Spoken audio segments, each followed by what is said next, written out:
Welcome to the Jill on Money Show. It's Monday, August 25th, and we are here trying to help you understand what options are available to you in your financial life. Of course, your financial life is really connected to your overall life, and we know that so many of life's big decisions have some impact on your finances. So if you would like some assistance, all you need to do is get in touch with us. Go to JillOnMoney.com, click the Contact Us button, write us a note, and if you'd like to join us live, just check the box. Mark does everything else. While you're on the website, don't forget to sign up for the free weekly newsletter. Check out all of the content that is free on the website. So yes, the newsletter, which comes out on Fridays, but we've got another podcast called Money Watch. We've got a blog. We've got a radio show. You can watch some of my recent videos that I've done on CBS News, and of course, the resources section. All there for you at JillOnMoney.com.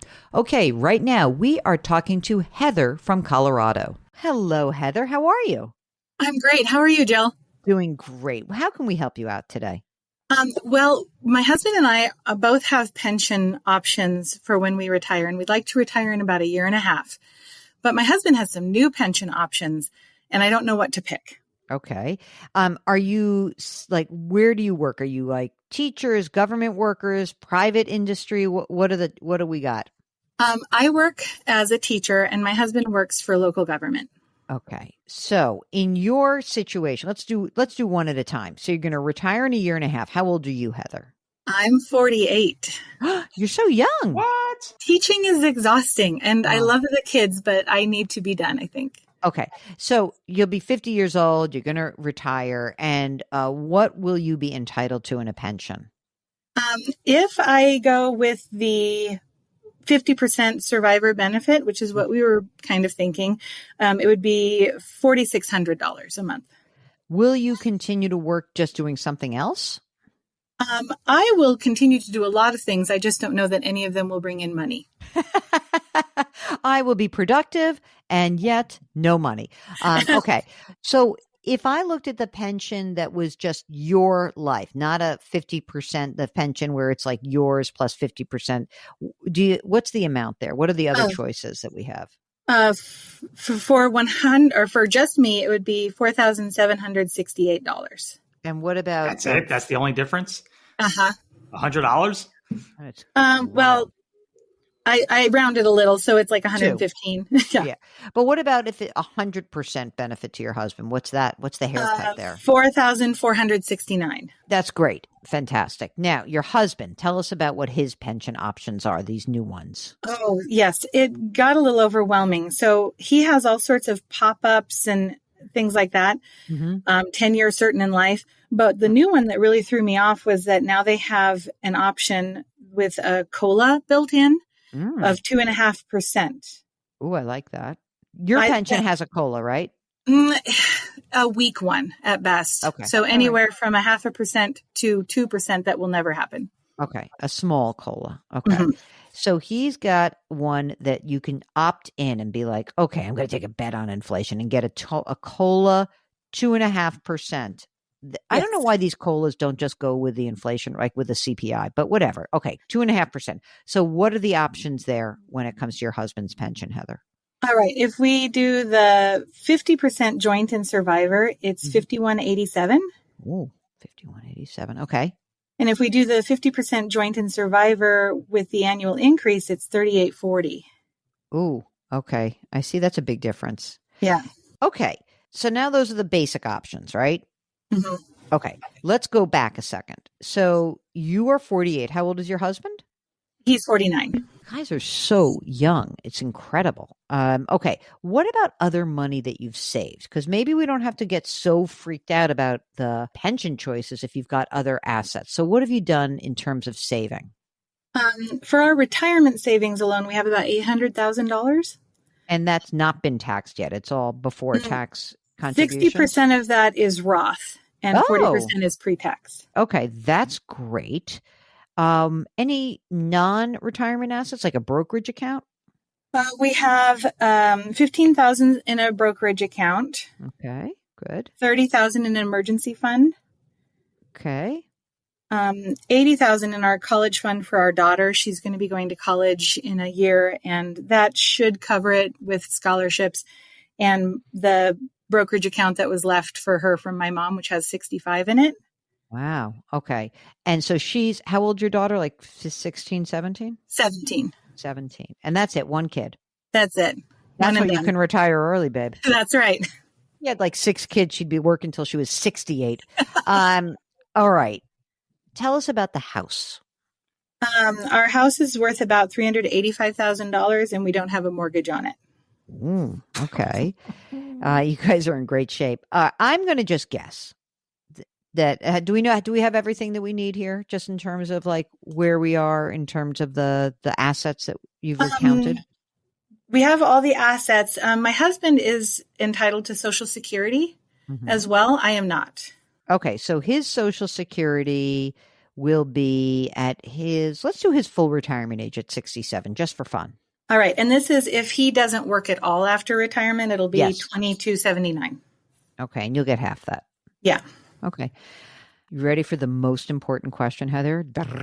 Yes. That's your drum roll. How much do you guys spend?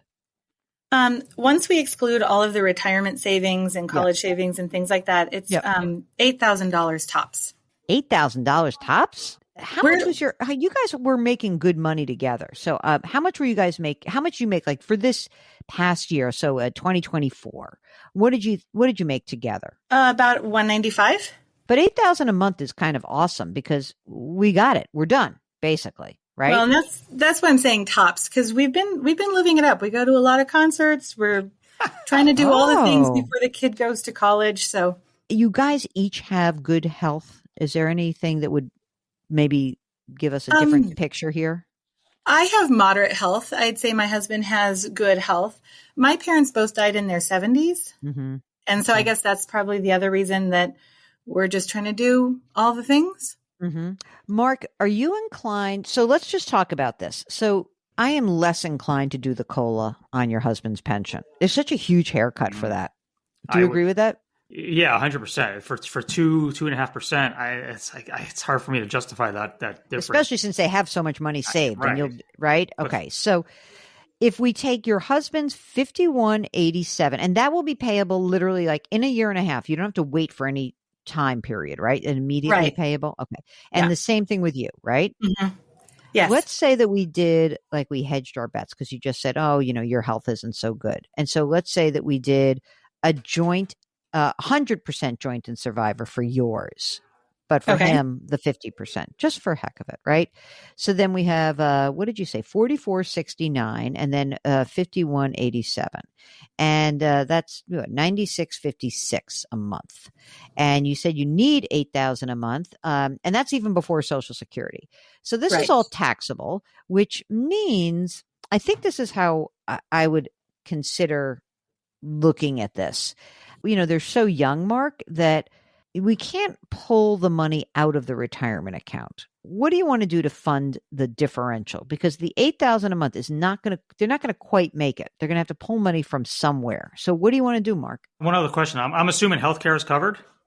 It's completely covered for my husband. Mine will be slightly subsidized, but we're budgeting about $500, which would be part of that $8,000. And there's no trigger that you have to retire. You just want to, right? Right. Do you think between the two of you that one of you or both of you could make somewhere around $1,000 a month doing something or not? We probably could. My husband is probably more likely the one to get antsy and want to wander and do things. If you do that, then I feel a little bit better. The reason is that, you have your needs are basically covered, but it's not quite. And you're very young. Even if it's just like 5 or 10 years where you're just have a little bit of money coming in, you'll be fine. Right now, are you putting any money into retirement accounts for the next year and a half?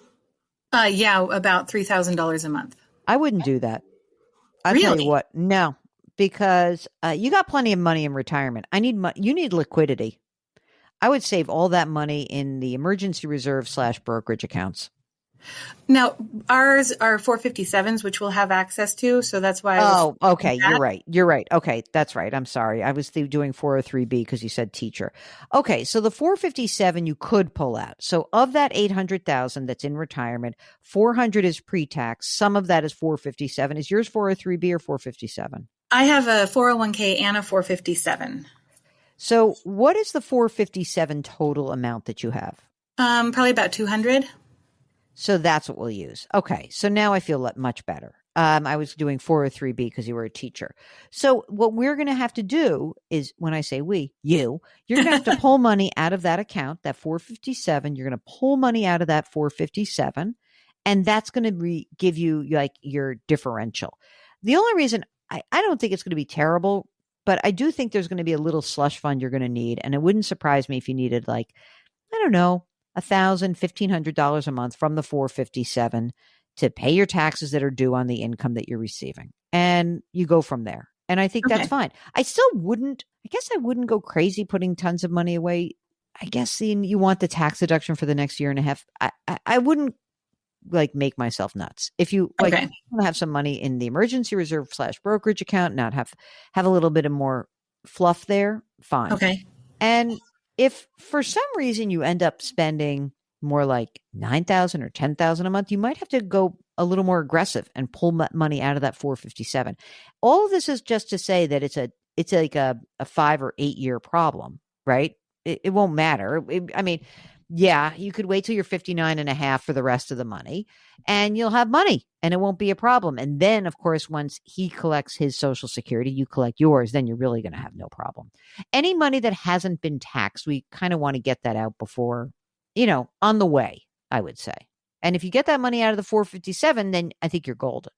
Okay. But I'm still not convinced that he's not going to work.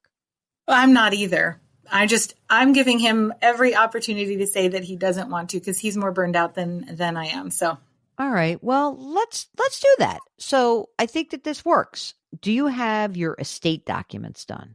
Yes. And I'm so excited when my daughter turns 18, we get to redo them.